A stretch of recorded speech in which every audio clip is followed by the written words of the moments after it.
We all hate going through the security line at TSA, but one toddler found an interesting way around it.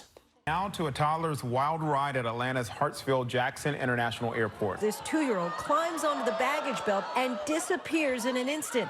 The toddler caught up with all the other bags where he enters and passes through an X-ray machine. His horrifying travels then send him into a massive bag room where workers quickly discover him riding down the belt and rush to his rescue. Spirit Airlines says the boy passed by a section of our ticket counter that was not staffed or open at the time. I was just freaking out, and I'm like, oh my goodness, I hope he's okay. I hope he's just enjoying the ride. Yo, that mom is really chilled. I hope he was having a good ride. Because if I was a parent, that experience would have terrified me. Because the airline could have charged me for extra check-in luggage. Like, that's scary. And can I say, if I didn't see that video, I wouldn't believe the story at all. Because it sounds like the plot of one of those Baby's Day Out movies, you know? Yeah, like the kid goes in, and then he's in the cargo, and then ends up in Paris, and then somehow a cat burglar at the Louvre gets stopped committing a crime, and then they make the baby the president of France. Like, you did it, baby, you did it. And honestly, I even got a little scared when I saw the boy going through the X-ray machine, but it turns out it's not actually that dangerous. And it's also how they found out that he was full of cocaine. Oh, and just by the way, raise your hand if you were not surprised at all when they said it was Spirit Airlines. Yeah.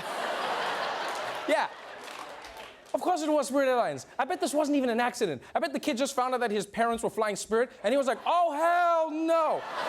It's like, I'll take my chances with the luggage. Spirit Airlines, the cargo hold is our first class. Moving on. If you saw the video of that toddler and thought, I don't ever want the stress of having kids, well, it turns out you aren't the only one. The fertility rate in the United States falling to an all-time low. The number of births nationwide has been on the decline in recent years, but a study by the Centers for Disease Control says the general fertility rate dropped 2% among girls and women 15 to 44 between 2017 and 2018. That is the lowest number of births in about 3 decades, and according to the CDC, the fertility rate is now below the level needed to replace the existing population. That's right. Fertility in America has now reached an all-time low, which means people aren't having kids. More people aren't having kids. More people aren't having multiple kids. I bet when Donald Trump saw this, he was like, yep, many of us don't have kids. Many of us, no kids. And Eric was like, Dad, you have me. He's like I said, we don't have kids. No kids. Now, I have a few theories about why this is happening. First of all, climate change. Yeah, because it's getting way too hot to have sex. Honestly, I spent last weekend just spooning my AC. I was just like, yeah, just me and you. But I think another problem is the terminology that scientists use. Because did you hear them? They were like, there aren't enough kids born to replace the current population. That's us. What do you mean replace the current pop? They make it sound like if you have a baby, the baby's gonna look up at you in the maternity ward and be like, time's up, old man.